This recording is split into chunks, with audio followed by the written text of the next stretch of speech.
Okay, raise your hand if you're really good at procrastinating. I am.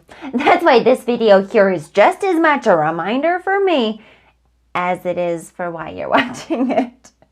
Okay, here I have 10 steps on how to help you and me procrastinate just a little bit less in life. Welcome to Purely Persistent. I'm Michelle. Step number 1, identify why you are procrastinating. Now, sometimes it'll just be really easy because the project is big and overwhelming. But sometimes it might be a little bit more challenging to figure out. Maybe you can't actually figure out, but if you can identify why you are procrastinating, it will really help you maybe procrastinate just a little bit less. Break the task into small chunks. Okay, sometimes we have really big tasks that can be overwhelming. And so we procrastinate. We don't know where to start.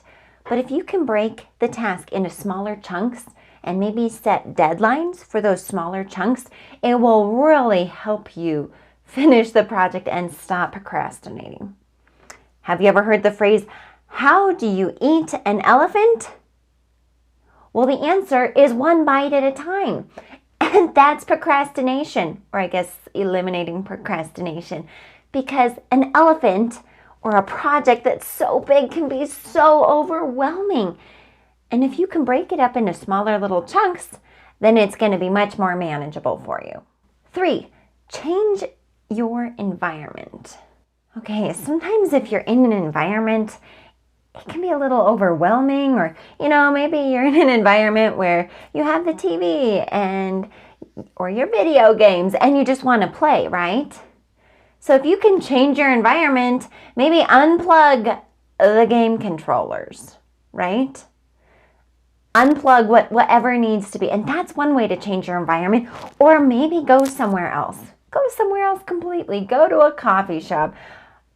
A lot of times writers have procrastination because they have writer's block. And so they will go somewhere completely. Maybe go on a trip, and on this trip, work on whatever. 4, beware of productive procrastination. So I may or may not have coined this term. I don't know if I did or not. I've been using it forever. So productive procrastination is basically, you have this list of things that you need to do, okay? And you have the one thing that's the most important.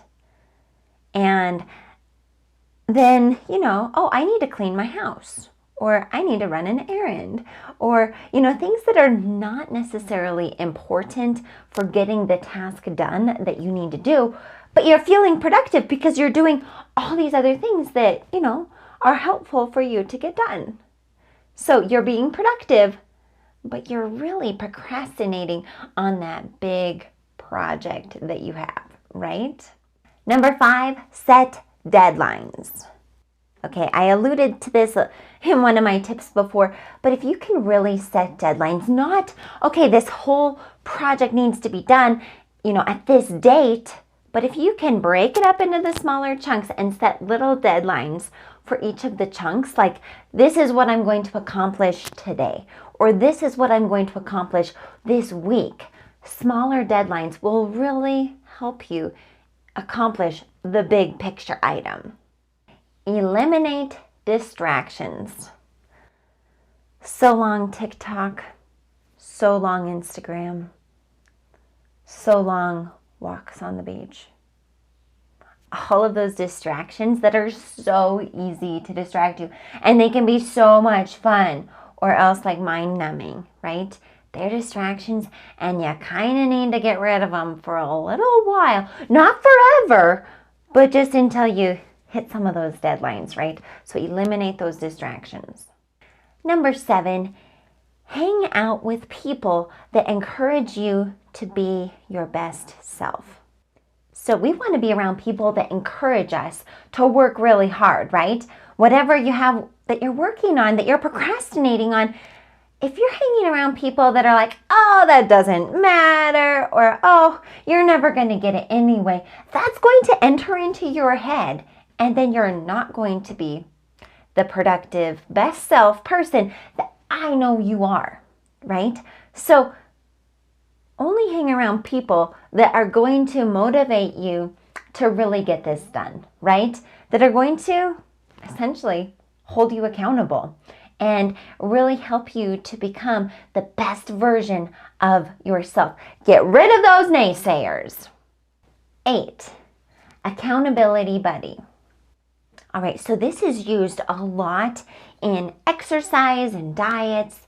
If you have someone that can hold you accountable, say you have a workout buddy, and every morning at 5:30, you meet your workout buddy, right? Sometimes it's a lot easier to just say no to yourself. But if you have an accountability partner, you are not going to want to let that person down, right? So hold each other accountable, have that accountability buddy. 9, tell others. Okay, post on social media or tell all your friends that this is your goal and this is when you want to accomplish it. So now, in a way, you kind of have lots of accountability buddies, right? You have lots of people that you told you're going to do this, and you don't want to tell them, oh, I failed, right? You want to hold yourself up to a higher standard and tell all those people that you accomplished it. Because when they're like, hey, Michelle, how's this going? You're like, yes, it's going really well. Thank you for asking, right? So tell lots of people and they'll help hold you accountable. 10, find someone who has already accomplished your goal.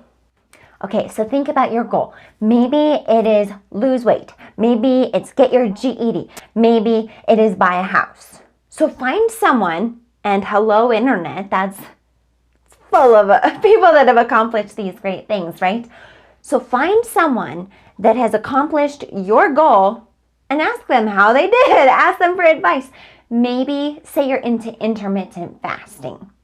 There are tons of blogs and Facebook pages out there, groups that you can get involved with and see lots of people that have been successful. Hey, maybe you could even find an accountability partner through one of those groups. And bonus, just do it. So sometimes when we procrastinate, it's really easy to just push it off, right? Bonus tip, just do it. So I'm so interested in knowing, what are you procrastinating on? What is the one thing that you have in life, or maybe more than one thing, that you're procrastinating on, that you're just kind of pushing back? And which of these tips are you going to follow to help you be successful? I hope that you have such a beautiful day. You are a wonderful person. Believe in yourself. You can break this procrastination habit. I know you can. So just believe in yourself and just do your best. All right. Have a beautiful day. Go sweeten the world. And I will see you in the next video. Peace.